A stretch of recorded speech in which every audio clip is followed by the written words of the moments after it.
Hello, everybody. Welcome to episode 79 of the Not Joanna Eggs podcast. This week, Robbie and I are reviewing the 2016 Japanese anime film, A Silent Voice, directed by Naoko Yamada. It's an absolutely beautiful movie, very nuanced story. All the characters are developed. You guys are going to love this one. If you have any questions or things you'd like us to review, you can find us on Instagram and Twitter. My handle is at TCTroush on both Twitter and Instagram. Robbie's Instagram is at LobsterWriter, and Twitter is at @lobster_writer. You can also find our show website, notjoannaeggs.tumblr.com. We also have a YouTube now, which is crazy. So if you want to find that, you can check the show notes. We'll also have it on Twitter and on the show website too. So please check that out. If it's much easier for you to listen to podcasts through that as opposed to a podcatcher, by all means, go to town. So yeah, we hope you guys enjoy this review, and thank you for listening. Take care. Bye.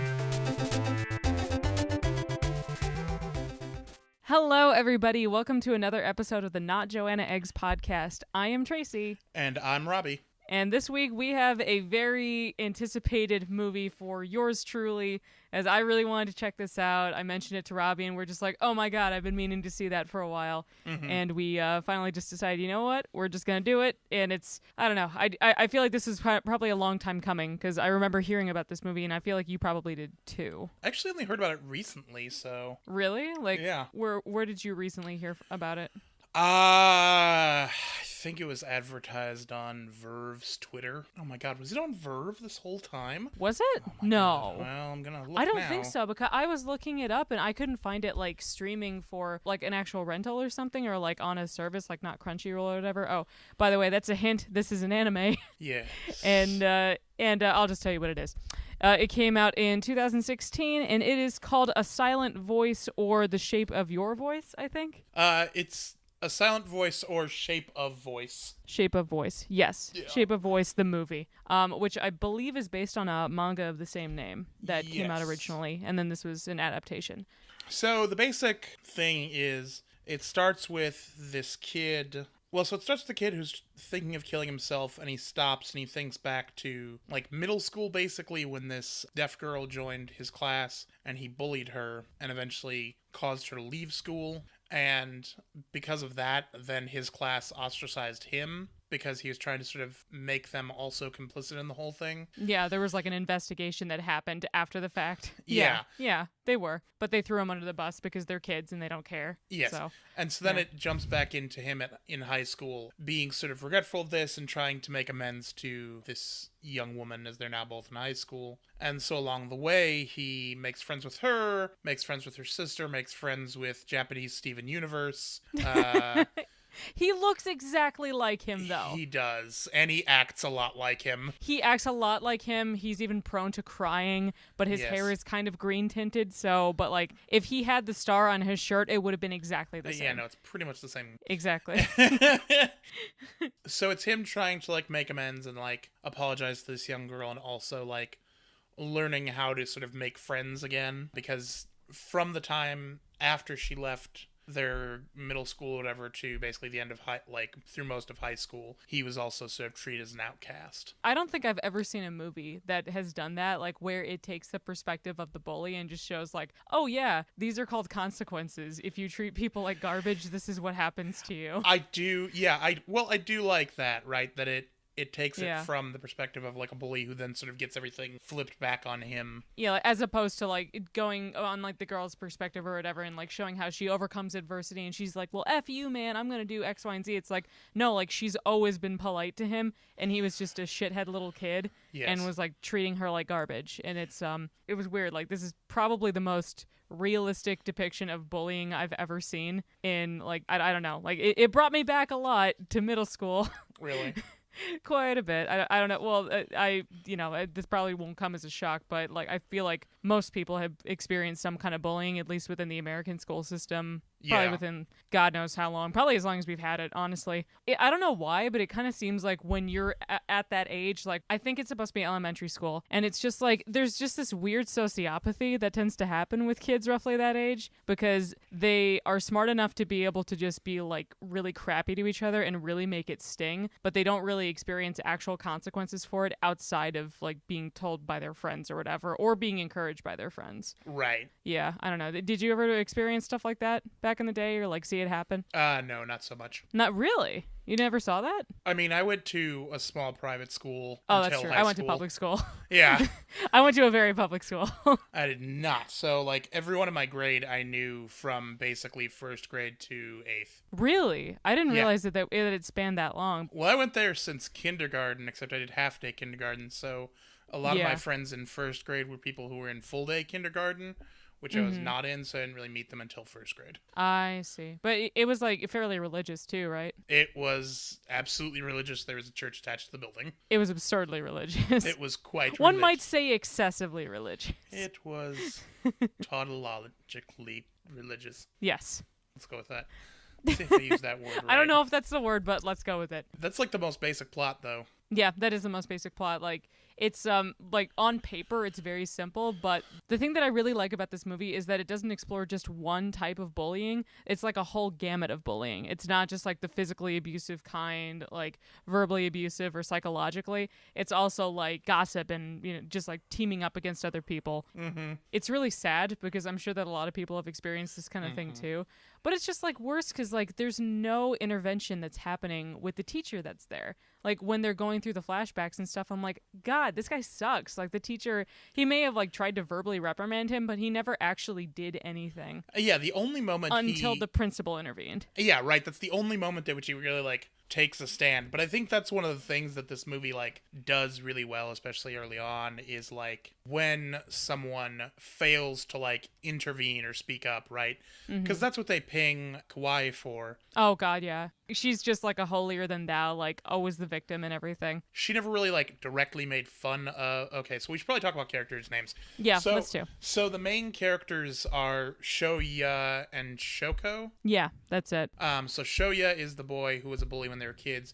Shoko is the deaf girl. And then there's also Ueno and Kawaii. Yeah, Ueno's a bitch, by the way. Oh my god, she's a fucking coos. Yeah, I could not stand her. Sahara, who is sort of like in and out. Sahara was like the one friend that Shoko had when she was there. Like she was the one that a teacher came in to try to have the students learn Japanese sign language to be able to communicate with her better, and the only one that was actually willing to like try to do it was Sahara, but they later just rekindled their relationship too. Yeah. Kawaii is this girl who didn't really make fun of Shoko, but she never stood up, never really did anything to stop it. Well, she was still friends with Ueno and Shoya, who were the two most adamant bullies within the classroom. Ueno went out of her way to like just talk shit about Shoka, like pretty much in front of her. But, you know, she can't hear it, so in her mind, it's like a victimless crime or whatever. Yeah. Kawaii saw what she was doing. She didn't do anything to stop it, so she's still a bitch. Yeah, well, and she also, like, laughed at a lot of those jokes and things, right? Yeah. It's like when it's within the group, she thinks that it's totally fine, but then, like, she tries to act as though she had no involvement after the fact. I'm like, well, you still didn't do anything about it, and you laughed at her, too. So you're culpable for this, too. Exactly. It's interesting in a number of things, I think. Just the way that they like immediately turn on him because they can sort of safely throw him under the bus because the teacher called him out and no one else. Yeah, like him by name in front of the rest of the class, and then he tries to ask for people to corroborate it or either say like, did he do it or not, and they all immediately turn on him. Well, then we find out also that like one of his grade school buddies, when they were transitioning from grade school to high school or whatever, he specifically told other people to avoid Shoya. Yeah, like even though he was doing it too. Yes. Yeah, and the craziest thing is that like it's kind of what I thought was striking is that he later ends up seeing him at an amusement park and he's still super standoffish, as though like it's kind of like when you see someone that's like bullying someone and then they start committing to the lie that they didn't do anything, that like they've convinced themselves that nothing that they did was wrong. That's how he keeps like treating him. Yeah. It's really sad because I think that when you see Shoya like later into the movie, just pretty much immediately after they go through the flashback of him bullying Shoko, it's crazy because like he has no self-esteem anymore. Like he's completely shut off, can't even look people in the eye.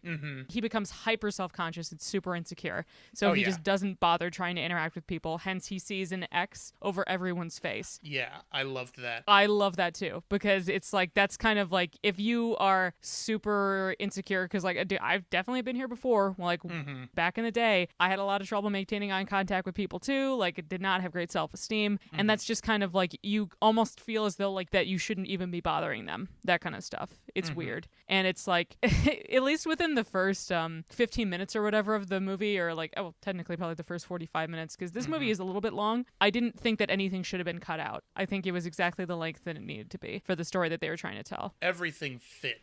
Oh, yeah. So I thought this was really interesting. Like, I just thought it was a lot of fun and really interesting. Like, first of all, I loved Shoko. She is such she's so freaking cute. She's so cute, and she's so, like, consistently just earnest throughout the movie that it's like, how could you be so fucking mean to her? The fundamental thing about her is that she's a good person. She doesn't let her, like, impairment or disability or whatever you want to call it, she doesn't let it get in the way of her just trying to, like, just have a civil relationship with someone. Yeah. It's just something about, like, especially if it's nothing that you can control, too, it's like trying to use that as bullying fodder is a really cowardly, shitty thing to do. Well, that was the thing that made me so angry about Ueno, because she gives, well, we see later when they're high school, when they're teenagers, that she gives Shoko so much shit for, like, not trying to understand her perspective. But, like, you even admit by the same token that you didn't try to understand hers, and she's fucking deaf. Like, yeah, and it's like, if anything, Ueno was just like, especially when she was a kid, like, my God, like, they stole so many hearing aids from Shoko. Like, it was horrific. Yes. There's one scene that is like, me as an adult now, I would easily punch a middle schooler if I saw someone do that to a child. Yes. Like, which is a scene that Shoya is behind her, like, you know, in class, like, he sits behind her in class or whatever. He rips the hearing aid out of her ear to the point that she yelps, and then there's blood coming out of her eardrum. Like, it's horrific. Yeah, no, that one, that was fucked up. I would have destroyed him. And then, like, later, which I thought was interesting, but, like, also really fucked up, is that Shoya's mother drives him over to Shoko's house to apologize and to pay for the hearing aids that he destroyed. And the Shoko's mom is so pissed off that she rips off the earring from the mom's ear, leaving a blood splatter all over her sweater and, like, destroying the hole that her earring was in. Where I'm just like, okay, point made. Yeah. They will never talk to you again, like, or they shouldn't. I mean, like, the mom, like, honestly, she's terrifying, but I respect it. I get it. I'm scared of it, but I respect it. Yeah, definitely. Also, the mom has hair like David Bowie in Labyrinth, which I really liked. Honestly, I love his whole family. I'm a little disappointed because, well, there's two things in this about his family that disappoint me. One, I don't know that we ever actually see the sister. I don't think we do, because you just see Maria there. Maria is his older sister's daughter, who's like, she's like the cutest freaking thing I've ever seen in my life. Cute as a button. And she's got pigtails that look like crab arms. Like, it's so great. I love it. Cute. And she's super sweet. And also you see her husband, Pedro, but you don't actually see his sister, and she doesn't even have a name. No, yeah, they don't even give her a name in the movie. Which is annoying, but, you know, what are you gonna do? I did like the fact that the husband, like Maria's dad, kind of looked like a Street Fighter character. He does. He's definitely like, I don't know. But again, his name's Pedro, so he's not Japanese. I know, clearly. But it was just very striking. Like, his build and everything was very Street Fighter-esque, and I'm just like, honestly, good for you. Good on it, girl. Get after it. Good for you, Shoya's sister.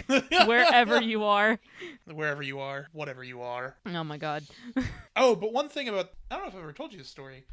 Well, so there's this scene in the flashback where Shoko is reading out loud to the class, you know, as you do in grade school. And because she's deaf, you know, she can't hear how she sounds, so she kind of, like, screws up some of the words. And then Shoya, after, like, starts reading just gibberish to make fun of her. Yeah, he's just mocking her. For me, that's the point at which I would have slapped him upside the head. Oh, fuck yeah, absolutely. And, like, because that moment is, like... So when I was in grade school, I didn't have her as a teacher, but one of our teachers was deaf. Seriously? Yeah. I didn't know that. Oh, yeah. Do you remember for what grade? Like, how old you would have been? She taught second grade. She became the second grade teacher, I think, when I was in third or fourth grade, so I didn't have her. But the school was so small that I definitely interacted with her a lot. Oh, I'm sure. Yeah. And so that was one thing, and I couldn't find the information if the Japanese actress is deaf or not. I couldn't find that either, but I'm guessing that they might have just had her listen to some, or like watch some footage of like actual deaf people interacting and like sounding out and talking and everything. Yeah, there probably was some kind of vocal coaching there. However, the English VA is deaf for Shoko, which made me really happy. But I did not know that about your teacher, though. Yeah. I had when I was in college, I had a blind Spanish teacher, which is pretty cool. Like, she brought this like keyboard that she would like type into, so then she would know like what part of the section that we were supposed to be talking about and what drills we were supposed to be doing or whatever. But I was like, I've had actually at a previous job, I had a deaf coworker, but she was like the best person that worked there. Like, she was the most efficient. She got everything done. She made it to a lead. Like, it was crazy. I have never seen someone with a better work ethic than her, which I was really impressed by. Our teacher was super she was super friendly and super nice. So. Oh yeah, absolutely.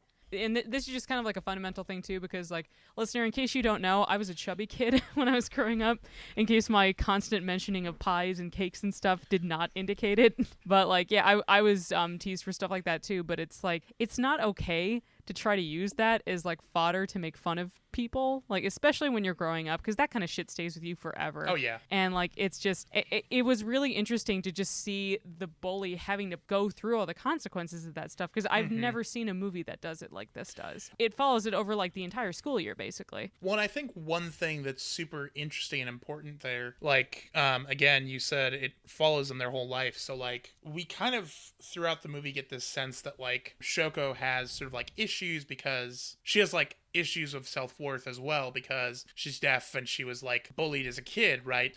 So one of the big moments near the end of the movie is she tries to kill herself and Shoya ends up saving her from doing so. Yeah. But in the process ends up falling from the building and getting hurt instead. Yeah, he's in a coma for God knows how long. It's not super clear how long that is. No, yeah, but it's definitely enough for him to be unconscious for quite some time. It probably seemed like at least a week or so to me. My favorite part of that, of course, was when he gets back home, Maria's like, "Are you dead? Are you alive? Are you okay?" And his mom's like, "He came back to life." Yeah, like she thinks he's a ghost. Like, well, so does Shoko. No, because like she touches him and then she flinches. She's like, "Holy shit, you're real." It was like one of the best aspects that I think that this movie does is that it fleshes out all the characters, even like with the amount of time that we get. Like even some of like the side characters, like the one random guy that's like later wants to be their friend or whatever that shows up. Like you still get a fairly good idea of like what makes them tick and everything. It's cool. Like. Oh, shit, I wrote that down because I think it was really funny to me. What? And I can't find his fucking name. God damn it. Oh yeah, well I mean he was kind of forgettable, but Mashiba. Yeah, but he was there, so he was. Well, you do get a little bit of his character, but what's so funny to me about I think some of the characters you see is I feel like in some ways the characters are like their designs are very familiar, especially Mashima and Ueno and Yuzuru, who is Shoko's sister. Who's great. I love Yuzu. Yeah, she's great. Yeah, those designs are all very similar, but not similar, but like familiar. They're not quite like anime tropey, but you definitely recognize like the aesthetic that they're going for with them, if that makes sense. I think some of that's intentional because the guy who directed this, Naoko Yamada, also directed K-On! So Ueno looks like one of the characters from K-On! Oh, that's funny. Yeah. I didn't realize that. So I don't know if that's intentional, but it's very much the case. Was that character also a butthole? I don't know because I haven't watched a lot of K-On! Oh, okay. That's kind of fun, but the thing that was funny to me about Mashiba is that, like, he's this very familiar, like, just very handsome anime boy, but, like, he's just a side character. He's kind of, like, there, like... I was kind of just anticipating him to come out of Oran High School Host Club. Like, he looks so much like one of the twins, you know? Yeah, like, he kind of does. Like, almost he just, like, pushed his hair back. Yeah. He could do it. Like, he was on loan from the studio or something. That's actually one thing I wanted to point out is the production company is Kyoto Animation, who if you're not familiar with, please look them up. They're one of my favorites. Oh, really? What else are they behind? The only one that I can remember offhand, I can't even remember the fucking name of. God damn it. Yeah, let me see. So they did Haruhi Suzumiya, Clannad, That's not the stuff I know them for. They did Lucky K-On!, Star, too. They did Lucky Star. They did Free. Holy shit, they did Oh my Free. god, they did Free. That makes so much sense because this anime is beautiful. Yeah, it's like, so it's there's absurd, one... like, with the amount of color and the lighting and everything in this is beautiful. Yeah, and there's one, I can't fucking find it, it's gonna bother me. Because it was basically a well, so that's also kind of free, but there was a there was a series that they had made just sort of to showcase what they could do. And so that was really good, and I can't find the name of it right now. That's okay. I believe you, really but we'll look it up later. Me because I loved it. But Free was also sort of the same thing, which is kind of funny. Free is a very entertaining show. I wouldn't know. It's fine. I mean, is it exactly what it looks like? It's, I mean, like, it filled the niche before Yuri on Ice could do that. So yeah, I would say so. Yeah. It's a perfectly good yaoi anime. Yes. The yaoi, also known as the Australian Bigfoot. What? Oh, did you not know about the yaoi, the Australian Bigfoot? No, I can't say that I do. Oh, man. It's pronounced the same. Okay, that's cool. The yaoi. Yeah, it's just spelled differently. I get it. But it's pronounced the same. It's also spelled like almost like if you stub your toe. You're like, yaoi. That hurts. Yaoi! So, one thing in this, I will say that I have one complaint about this movie. Okay. And it is this. Somewhere in the middle of the movie, there is the incredibly cute, heartbreaking moment of Shoko confessing her love to my Shoyo, God. but him misunderstanding because he is a clod. I mean, he's a clod, but it was also that, I don't know. I understand what she was trying to do because I know that she was trying her hardest to do it, and I think that it was both her being hesitant to say it and also... I don't know. It's weird. Well, it's partially... I don't think that he was thinking that was what she was going to do, Like, it's just... I think it completely got him unawares. He's definitely still a clod for some of it, yes. but he actually is actively trying, which I will applaud him for. But he's still a dense son of a gun. God I damn. know. Anywho, I know. So... I do see where he's coming from, though, when it comes to that. I would just be like, I'm sorry, I really don't know. But I get that it was symbolic for her because she wanted to say it verbally as opposed to signing it, because it would have had more weight for her emotionally. So I get it. Yes.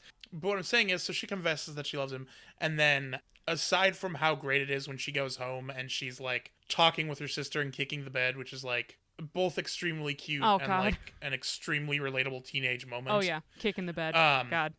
Yeah, I know, it's so great. That is my complaint, is that they don't sort of come back to that ever. It's sort of like lurking in the shadows through the rest of the movie. Mm-hmm. And I was really hoping that there would be like, something at the end calling back to that in some way. You mean like for them to kind of more expand on the relationship thing? Yeah, to more like sort of explicitly like exchange feelings, if you will. I get it, yeah. But I think that within... But that's just what I want. No, I know. And I think that honestly within the whole core message thing is that, or like this is what I gleaned from it at least, is that it's just kind of, if you've ever encountered a person like this or like been bullied or had someone, like treat you like that, it's just coming to the conclusion like whether or not if someone deserves forgiveness or if they show actual tangible proof of them learning to be a better person. Because there are characters like Ueno and Kawaii and Shamida, who is the guy that was working at the carnival, that really don't learn. And the problem is that they just kind of double down on being shitty people, which is unfortunate because they will probably end up kind of how Shoyo was earlier in the movie if they keep it up. I really like how this examines, like human behavior, because like so much of what Shoyo does is just like later into the movie after the whole childhood thing is just him like being completely in his own head, like not wanting to talk to anyone,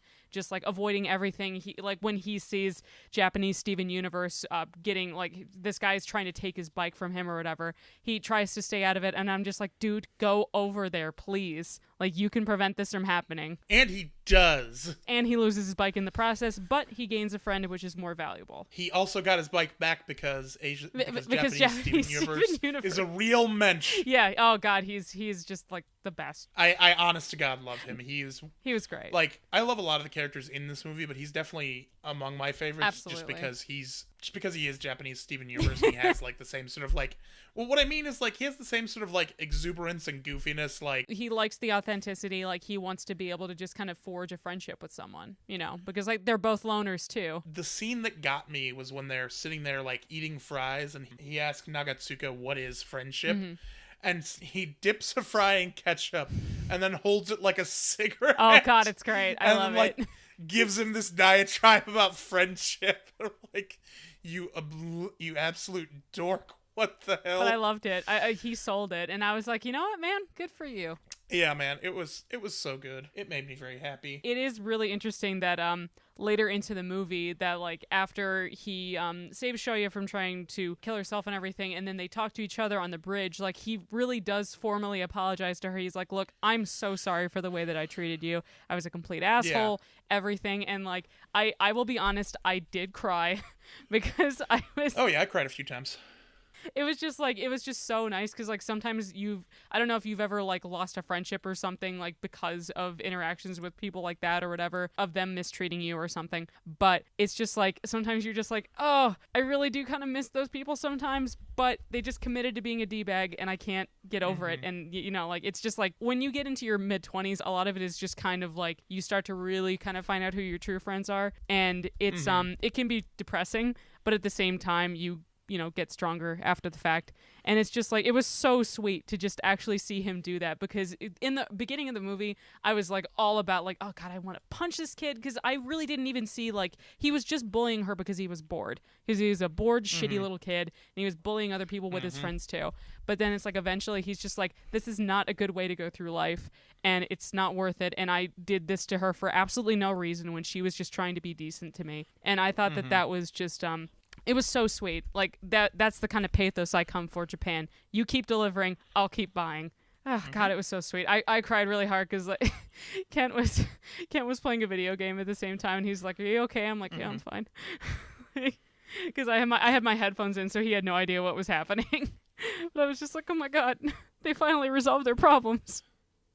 It was nice. Yes. Yeah, it was very Steven Universe. It was kind of. What did you think of, I thought the soundtrack in this is actually pretty dope too. Soundtrack was pretty good. I liked that the opening credits was to The Who. Yeah, My Generation. Yeah, that was kind of fun.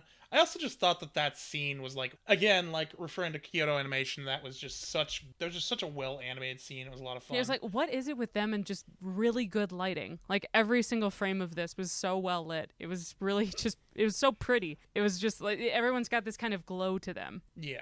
I don't know if that's a staple. Well, actually, no. Yeah, I do know that that's a staple because I've seen Free. So.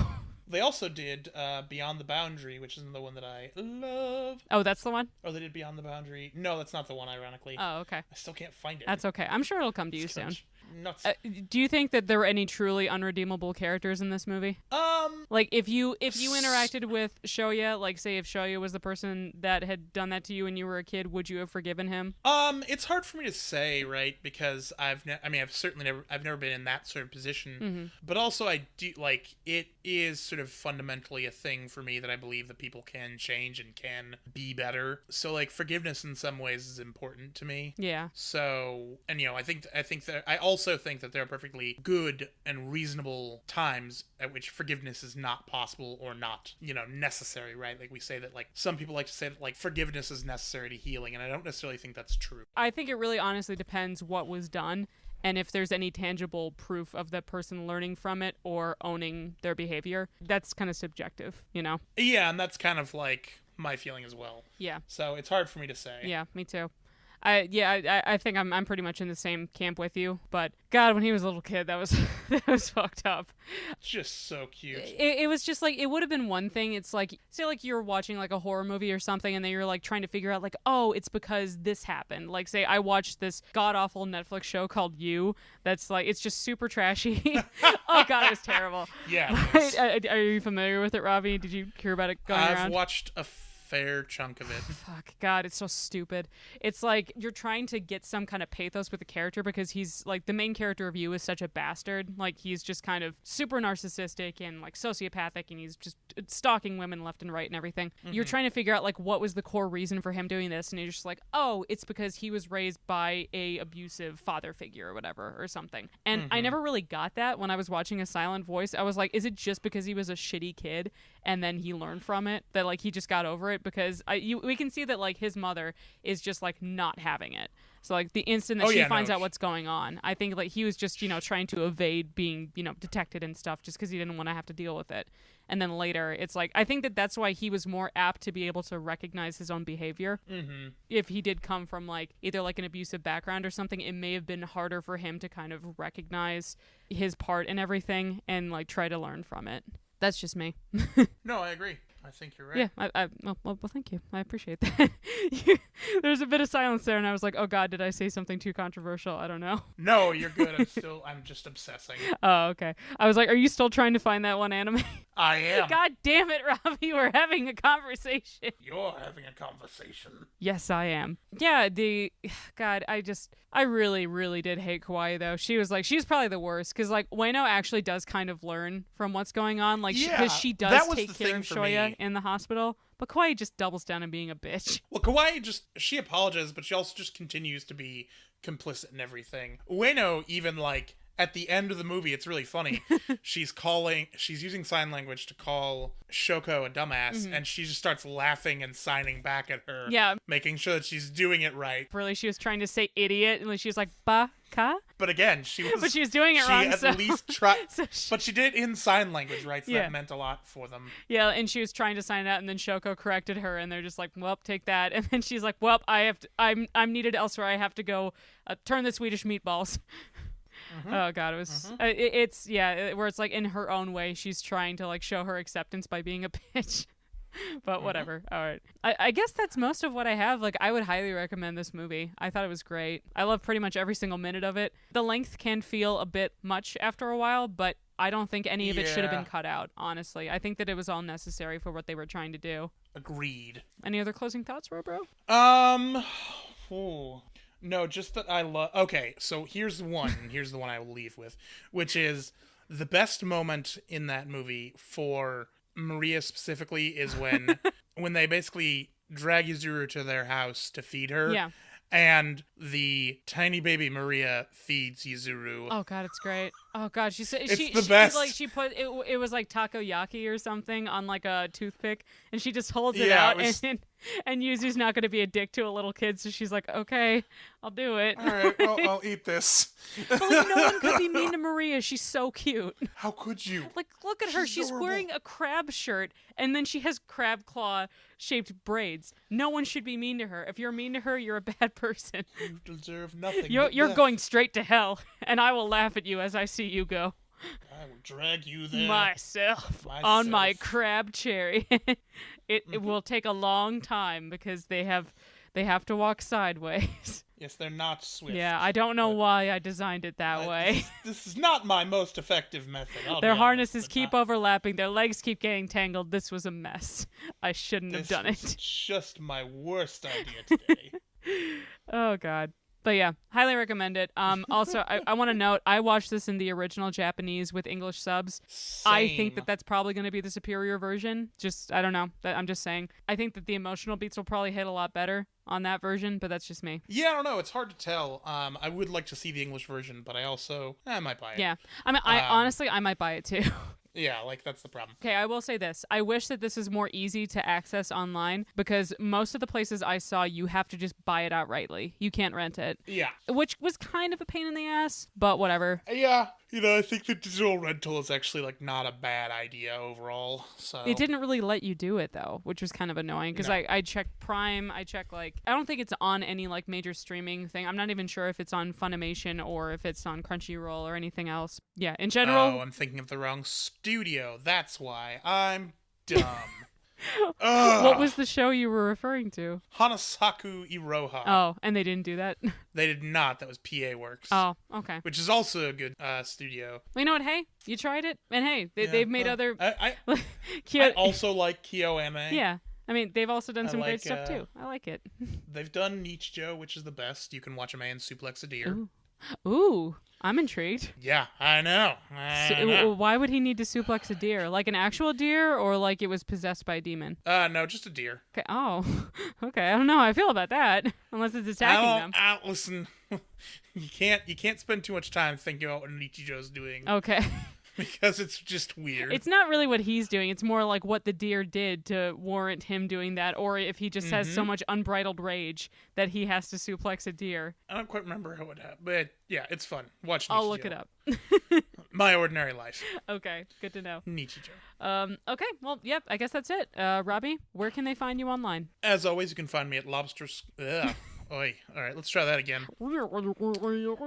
Robbie, where can they find you online? As always, you can find me on Twitter at lobster_writer and on Instagram at lobsterwriter. Tracy, where do they find you? Thank you, Robbie. You can find me on Instagram and Twitter via @TCTroush. You can also find our show website via notjoannaeggs.tumblr.com.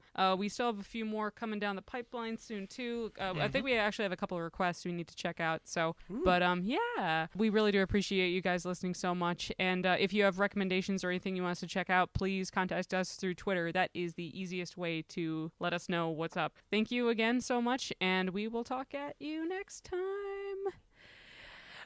Bye. Bye. Hey guys, thanks again so much for listening. Our intro music is Don't Hold My Breath by Ben Briggs. The outro is Wet Dreams by Phonetic Hero. Both were found on ocremix.org. If you like the show, please subscribe, rate, and review us, or tell a friend to check us out. We're on iTunes, Stitcher, and anywhere else you get your podcasts. Find the show website via notjoannaeggs.tumblr.com. Follow us on Twitter via @lobster_writer and @TCTroush. Not Joanna Eggs, because animation is for everybody. Do it. Hello. God damn it. Sorry. Son of a bitch. All right. It's fine. All right. I got this.